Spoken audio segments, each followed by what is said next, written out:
Hello friends, पहली फरवरी को union budget 2026 आया है। इस बजट में कुछ काफ़ी इंपॉर्टेंट अनाउंसमेंट किए गए हैं जो आज मैं आपके साथ सिंपल लैंग्वेज में शेयर करूंगा।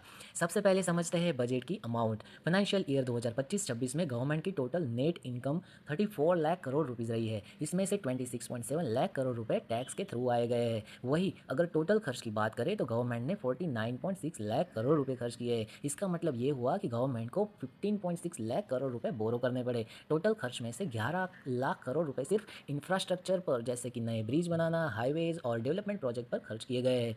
अब बात करते हैं बजट 2026-27 की प्लानिंग क्या है। अगले साल के लिए गवर्नमेंट को 36.5 लाख करोड़ रुपए इनकम की उम्मीद है, जिसमें से 28.7 लाख करोड़ रुपए टैक्स के थ्रू आ सकते हैं। लेकिन एक्सपेक्टेड टोटल खर्च रहेगा 53.5 लाख करोड़ रुपए। इसलिए खर्च इनकम से ज़्यादा होगा और गवर्नमेंट को 11.7 लाख करोड़ रुपए मार्केट से बोरो करने पड़ेंगे। बाकी पैसे स्मॉल सेविंग स्कीम से आएंगे। अब बात करते हैं कि बजट में जो बड़े अनाउंसमेंट हुए वो क्या क्या हुए हैं। सबसे पहले बात करते हैं हम जैसे आम जनता को क्या मिला है। दोस्तों, इस बजट में इनकम टैक्स स्लैब में कोई चेंजेस नहीं किया गया है, ना ही टैक्स कम हुआ है और ना ही स्लैब में बदलाव किया गया है। इसलिए आम जनता को इस बजट से सीधा इफेक्ट जो इनकम टैक्स स्लैब कम करने से मिलता है वो नहीं मिला है। हाँ, एक रिलीफ दिया गया है, जैसे कि इनकम टैक्स रिटर्न 31 दिसंबर तक रिवाइज कर सकते थे, वो अब बढ़ाकर 31 मार्च तक रिवाइज कर पाएंगे। दूसरा समझते हैं हेल्थ केयर में क्या बदलाव आया है। दोस्तों, हेल्थ केयर में बड़ी राहत दी गई है। कैंसर ट्रीटमेंट में यूज़ होने वाली 17 मेडिसिन पर बेसिक कस्टम ड्यूटी हटा दी गई है, जो पहले 5% थी। इससे मेडिसिन सस्ती होगी और कैंसर की ट्रीटमेंट भी सस्ती होगी। साथ ही हेमोफीलिया, सिकल सेल और मस्कुलर डायस्ट्रोफी जैसी 7 गंभीर बीमारियों की मेडिसिन पर भी कस्टम ड्यूटी ज़ीरो कर दी गई है। अब समझते हैं डिफेंस बजट, देश की सुरक्षा। दोस्तों, ऑपरेशन सिंदूर के बाद डिफेंस को और मजबूत बनाने पर जोर दिया गया है। डिफेंस बजट को 6.81 लाख करोड़ से बढ़ाकर 7.85 लाख करोड़ रुपए कर दिया गया है। इसका मतलब लगभग 15% जितना इंक्रीज किया गया है। इस साल मॉडर्नाइजेशन और हथियार खरीदने पर 2.19 लाख करोड़ रुपए खर्च होंगे, जो पिछले साल से 22% ज़्यादा है। इस बार डिफेंस में एयरफोर्स और एरो डेवलपमेंट में 64,000 करोड़ रुपए खर्च किए जाएंगे। नेवी में 25,000 करोड़ रुपए खर्च किए जाएंगे और डिफेंस में पेंशन के लिए अलग से 1.71 लाख रुपीज़ खर्च किए जाएंगे। और एक गवर्नमेंट ने बजट में और एक बदलाव किया है, आयुर्वेद और bio pharma mission. Guys, government Bharat को global bio pharma manufacturing hub बनाना चाहता है। 3 आयुर्वेदिक एम्स बनाई जाएगी। आयुर्वेदिक मेडिसिन के टेस्टिंग के लिए नेशनल लैब्स बनाई जाएंगी। अगले 5 सालों में 1 lakh specialist health care professional तैयार किए जाएंगे। इसके लिए 10,000 करोड़ रुपए एलोकेट किए गए हैं।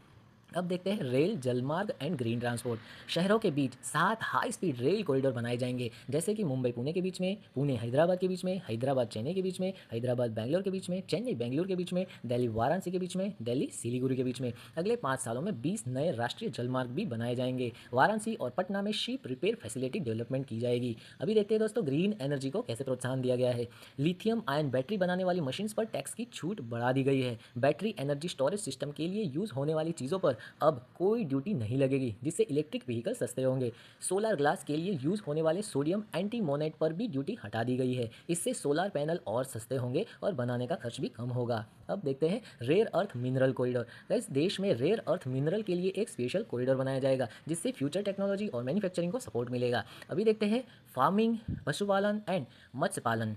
गाइस, खेती, पशुपालन एंड मत्स्य पालन को बढ़ावा देने के लिए 500 नए तालाब बनाए जाएंगे। कोकोनट फार्मिंग को प्रमोट किया जाएगा। रूरल इकोनॉमी को बूस्ट देने पर फोकस किया जाएगा। और देखते हैं handloom and tourism. Guys, national handloom policy के थ्रू लेबर और आर्टिजन को मदद मिलेगी। खादी प्रोडक्शन को बढ़ावा मिलेगा। इंपॉर्टेंट टूरिस्ट प्लेस पर रोड बनाए जाएंगे। और गाइस, लास्ट में ये है कि और इंपॉर्टेंट अनाउंस मैं आपको बता देता हूँ, जैसे कि फॉरेन मनी ट्रांसफर पर टीसीएस लगता था 5%, इसको घटाकर 2% कर दिया गया है। वो वुमन एम्पावरमेंट के लिए जो लखपति दीदी मॉडल अभी लागू किया है, उसमें और नई योजनाएं जोड़ के इनकम बढ़ाई जाएगी। गर्ल्स एजुकेशन को बढ़ाने के लिए देश के लगभग हर डिस्ट्रिक्ट में गर्ल्स हॉस्टल उपलब्ध की जाएगी। अभी दोस्तों, गवर्नमेंट का ये टारगेट है कि 2030-31 तक डेट 56.1% से घटाकर 50% किया जाएगा। तो गाइज, आपको मेरा वीडियो सही लगा है तो प्लीज़ लाइक कीजिए, शेयर कीजिए, सब्सक्राइब कीजिए। Thank you.